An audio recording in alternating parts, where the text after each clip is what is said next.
Alrighty, we are back with Outlier by Lisa Beeson, Chapter 18.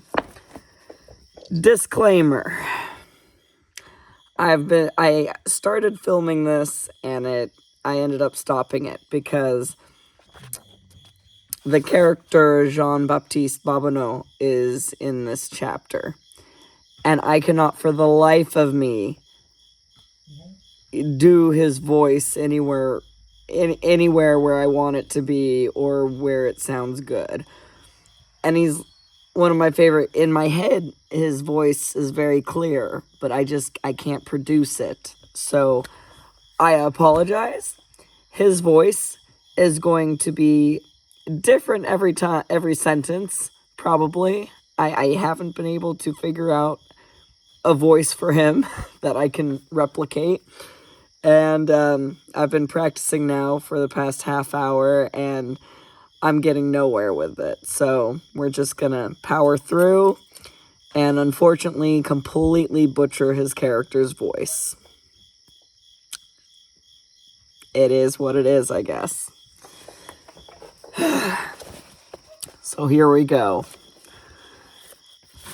I'm so disappointed, but it's not happening, so here we go. I guess I'm just incapable of yeah. We'll just go into it.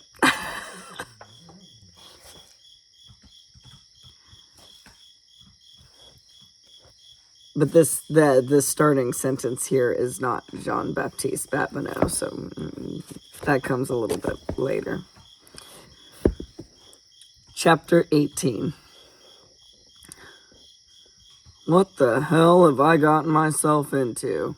Adam thought to himself as he approached the seemingly random address out in the middle of the bayou, somewhere outside of New Orleans. It had been torture for Adam having to wait for the day and time that Ruby's cipher had told him to be here. Not only was he constantly worried about Ari, but he'd had just about enough of being the third wheel in his own home. Noah had ended up staying at Paradise Glades after they came back from getting the tree sculpture down to Ari's old school in Savannah. After Jamie was done with the sculpture, it just felt right to make it a memorial. When they had returned, Noah had helped Adam paint and fix stuff up around the property. After a while, Jamie's reluctant tolerance for Noah had blossomed into full-blown attraction. And it's no small thing for Jamie to let down her barriers and let someone in. Despite what he had told Ari, he was actually surprised at how quickly Jamie had taken to her. Adam had to admit, he couldn't have picked a more stand-up guy for his sister.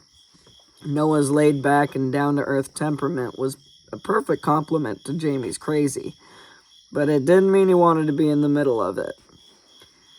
He drove down the dirt road and pulled into the crowded parking lot of the backwoods ramshackle restaurant with a hand-painted sign of a cartoony alligator standing beside the name Buster's.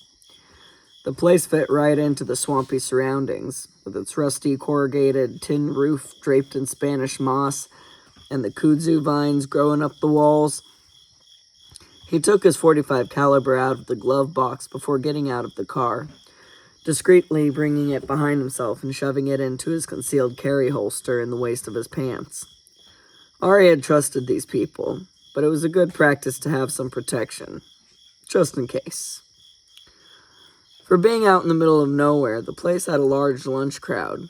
The food was apparently good enough to pull both the locals and the tourists away from the Mardi Gras festivities happening in town. Since it was a mild winter day, the outside eating area connected to the side of the building was full of crowded picnic tables. The cipher hadn't told him who he'd be meeting here, so as he walked by the tables towards the entrance, he kept an eye out for anyone keeping an eye out for him. Finding that no one was, he walked through the entrance doors and was bombarded by a wall of noise and the smell of fry oil, spices, and cooking meats. When his eyes adjusted to the relative darkness, he saw that the place was adorned with the stuffed carcasses of almost every animal you could think of that lived in the bayou. There were gator heads, a warthog, a swamp rabbit, the coiled body of a large water moccasin, and various waterfowl scattered about. He categorized the music playing in the background as some kind of southern blues rock. It wasn't his first choice of eating establishment, but it had a certain atmospheric charm to it. Adam scanned the crowd, and his eyes were drawn to the enormous bald black man sitting at a back corner table looking right at him, like he knew exactly who he was. As soon as he saw Adam look back, he motioned for him to join him at his table. Adam figured that it must be Ruby and Cass's cousin, Jean-Baptiste. He looked exactly as Ari described him, except now he had a neatly trimmed mustache and goatee. As Adam walked over towards the table, he noticed that the man had already started eating, and apparently ordered a plate of ribs and a sweet tea for him as well. Jean-Baptiste wiped his hands with the paper towel he ripped off from the roll sitting on the table, and stood up as Adam came up to the table. Damn, that is one big dude.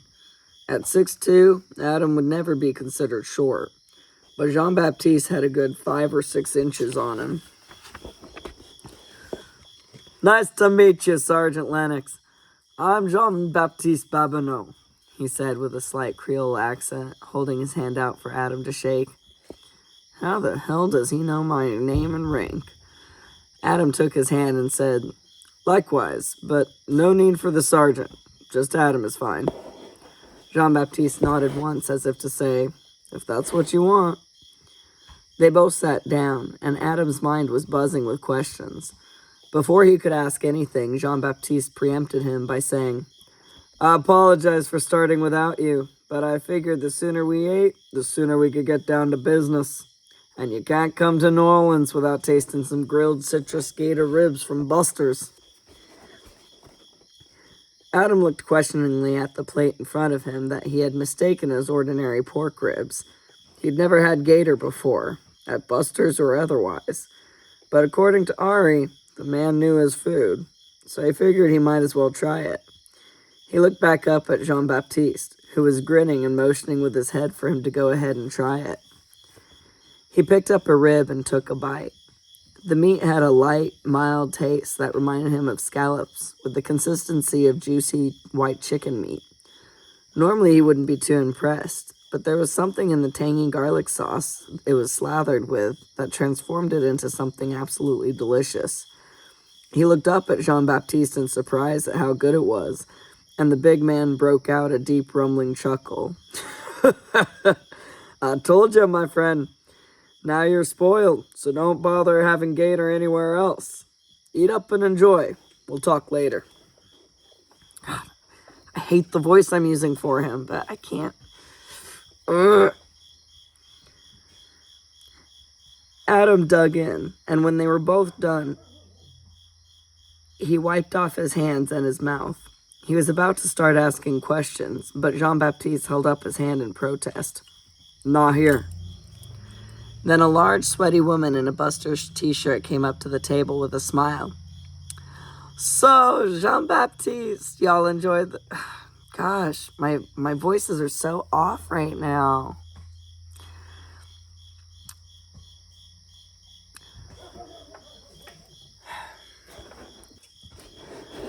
"So, Jean-Baptiste, y'all enjoy the food?" Jean-Baptiste smiled back at her. "As always, cher. You wouldn't mind bringing the bill? We need to be on our way." "Of course, I'll be right back with you." Adam finished up his sweet tea, and by the time he put the glass back down on the table, the waitress was coming back with the bill. She moved fast for a heavy-set woman, but he guessed she had to be in a bustling place like this. "Here y'all go," she said as she put the bill down. She turned immediately to see how one of her other tables was doing. Adam went to grab for his wallet, but Jean-Baptiste stopped him. "Don't you worry about it. This is my treat." Adam wanted to protest. He wasn't comfortable with someone he just met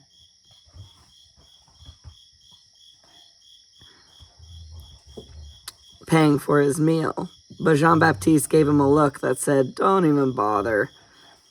We invited you here, and you took real good care of our girl when you didn't have to."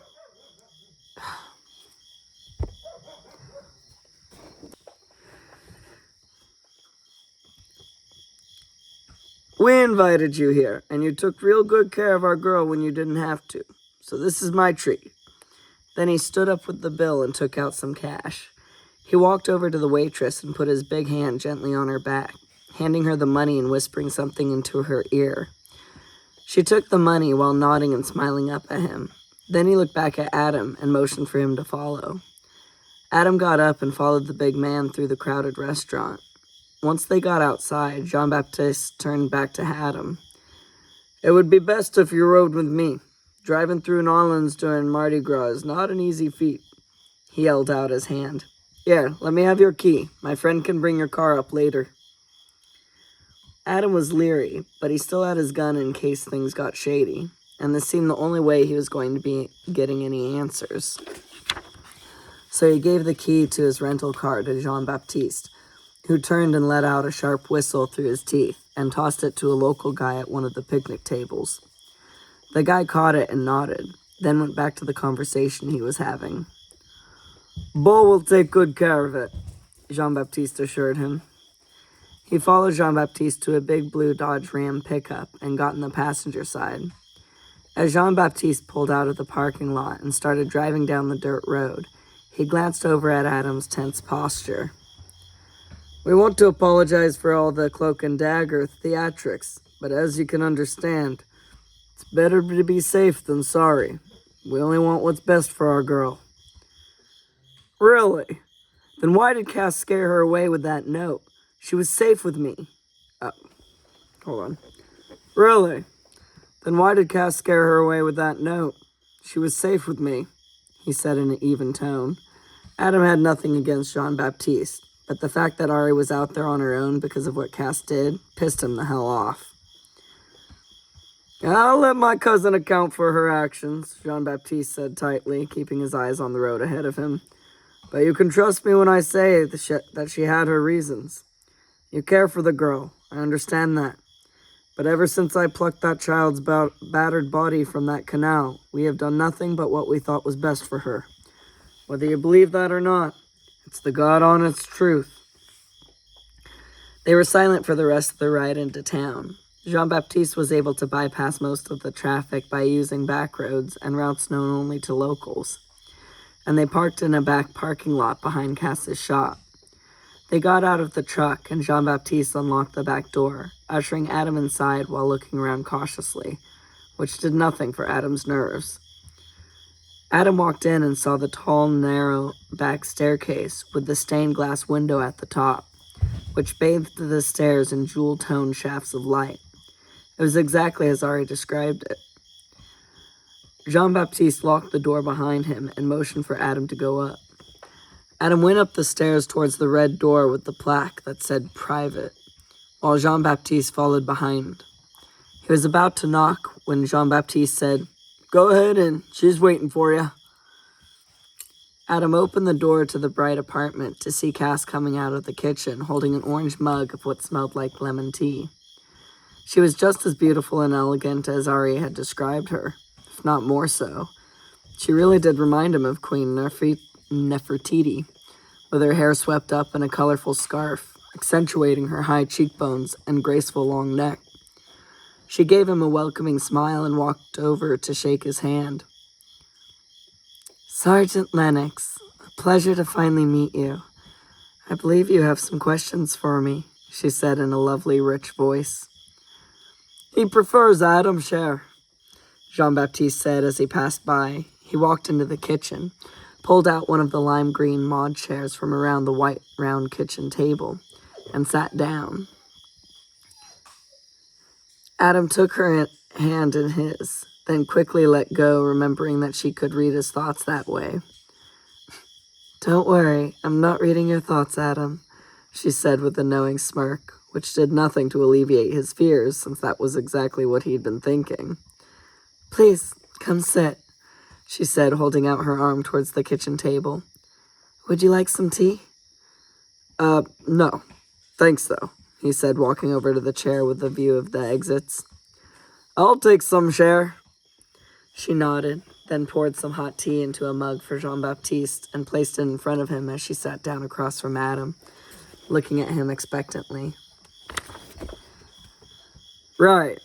Well, he started, and then cleared his throat. Her serene disposition and clear, intense gaze was unsettlingly disarming, throwing him off balance. But after years of interrogating criminals and terrorists, he was able to get control of himself and cut right to the core of it. Oh, my baby, I love you. My sweetie pie. I love you. My baby. Oh, my little girl. Is she not the sweetest little baby girl? We'll be going to bed soon.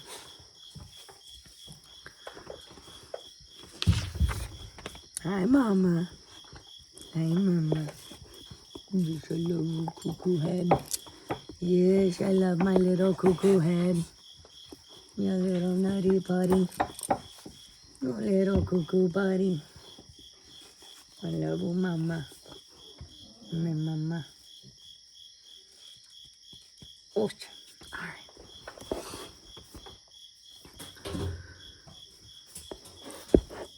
He was able to get control of himself and cut right to the core of it. Why did you send Ari that note when you knew no one was coming? In order to answer that, there are some things I need to explain first, she said, unruffled. I take it she told you of her time here with us. Adam nodded. She did? Well, I've been able to see glimpses into the Athos my whole life. But when I tried to see into her mind, something unexpected happened. She said that it had hurt you. Yes, it was very painful, but that was only a side effect. Gaining access to just a glimmer of her mind changed something in me. Ever since that day, my visions have become more frequent and far-reaching.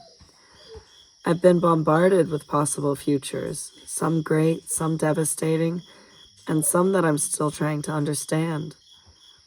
As an oracle, I have to walk a very fine line between helping certain events come to pass and unintentionally changing that future altogether.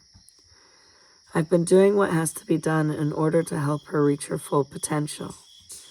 But some sacrifices had to be made. And yes, Adam, you and your sister were doing an exemplary job taking care of our girl and keeping her safe. But after she left us, I realized that she needed to be pushed into a certain direction in order for her to grow. Right now, she is where she needs to be and with whom she needs to be with. But that will change soon. What's that supposed to mean? Adam asked, his brow creasing with concern. She looked at him for a minute, as if deciding how best to explain. Are you willing to suspend what you believe of the world as you know it and keep your mind open to the seemingly impossible things I'm about to tell you? Oh, Jesus, what have I gotten myself into? Adam raked his hand through his hair as he thought it over. I guess I've come this far, so what the hell? Adam nodded, telling her that he was willing. She gave him a beautiful smile that made him glad he agreed, and then she continued on. Ruby, Jean-Baptiste, and I have had to call in many favors and do many things, some illegal, to make sure she was able to have a good, strong foundation on this world. Ruby had to bribe a nurse at the hospital Jean-Baptiste had taken Ari to switch the blood they had drawn with another child's, so the doctors wouldn't draw any unwanted attention towards her. Why would they do that? Because the child is not of this world. She paused, letting that information sink in for a bit. She came here from, let me guess, a galaxy far, far away? Adam interrupted. Maybe I'm not as ready for this as I thought. Cass stared at him in a way that let him know that she didn't appreciate the interruption or his tone, with a grace that made him feel his reaction had been childish and beneath them both. As a matter of fact, yes, she is, Cass answered coolly. She is of the beings that had come to Earth ages ago and created the progeny's genetic line. Adam raked his hand through his hair again, not being able to understand why he had a feeling that he had already known that somehow. You've already seen a model of the solar system she was born in. Your sister Jamie is a bit of an oracle herself. What? Jamie isn't an oracle. She's an artist, he argued, unwilling to believe Cass's words, while simultaneously picturing the solar system sculpture that was hanging from their stable's ceiling. She has dreams of her sculptures before she creates them, correct? Cass asked patiently. Adam nodded slowly. While she sleeps, Jamie has been able to connect with the ethos and has seen glimpses of certain facets of Ari's life, past and future. Adam quickly went through all the sculptures Jamie had made over the years and was having a hard time imagining them as part of Ari's life. Some of them had been downright strange. But how? And why only Ari's life? It wasn't just by chance you were at that gas station in Texas, exactly when she needed a place to hide. Someone has been setting things in motion for a very long time. I know you've sensed the potential in her. That's why instead of turning her over to the police, like you would have done with any other child, you brought her into your home and made her family. That's why you keep searching for her now and feel an inexplicable need to protect her. She is very special, Adam. We have been chosen to play specific roles in helping that child become who she is meant to be. Adam's mind was spinning. Everything she said seemed impossible, but it rang with truth and echoed the thoughts that had been going through his head since he met Ari.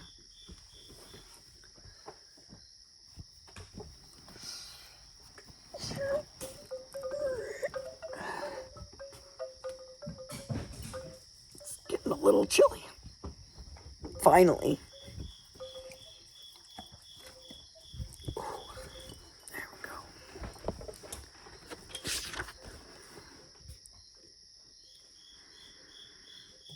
Then Cass looked intently into his eyes before saying, "She is a catalyst." "A catalyst for what?" he asked softly. "That depends on her," she said cryptically. "Dark forces are gathering around her, and there will be trying times ahead that will either destroy her or fortify her. You and Jean-Baptiste have very important parts to play in the battle ahead." Her eyes cut over to Jean-Baptiste, who nodded at her solemnly. "He has already agreed to do his part to help our girl." "And so will I."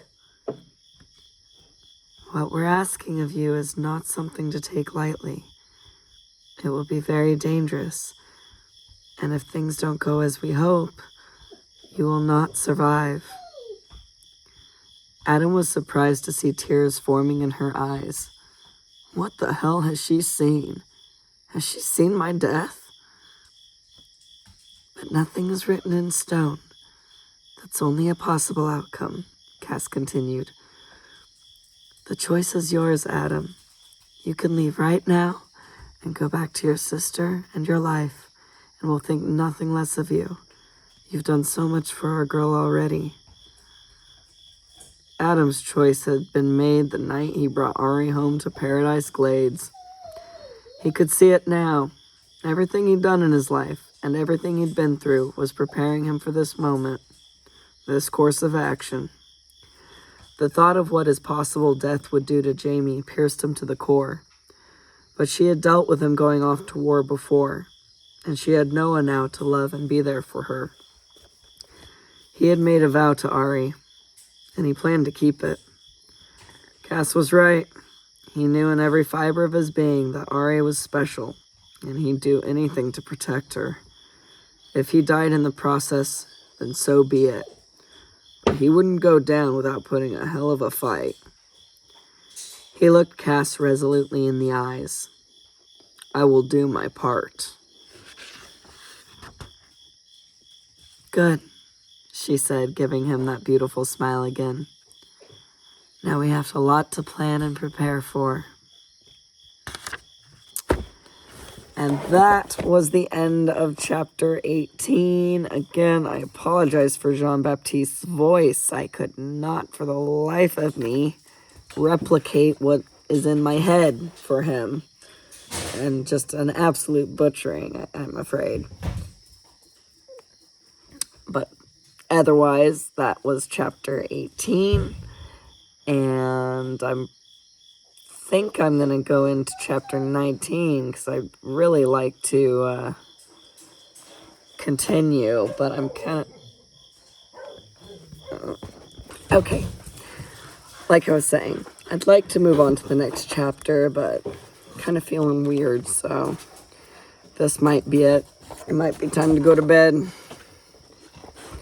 Oh, and I'm getting a phone call. Okay, I guess that's it. Peace.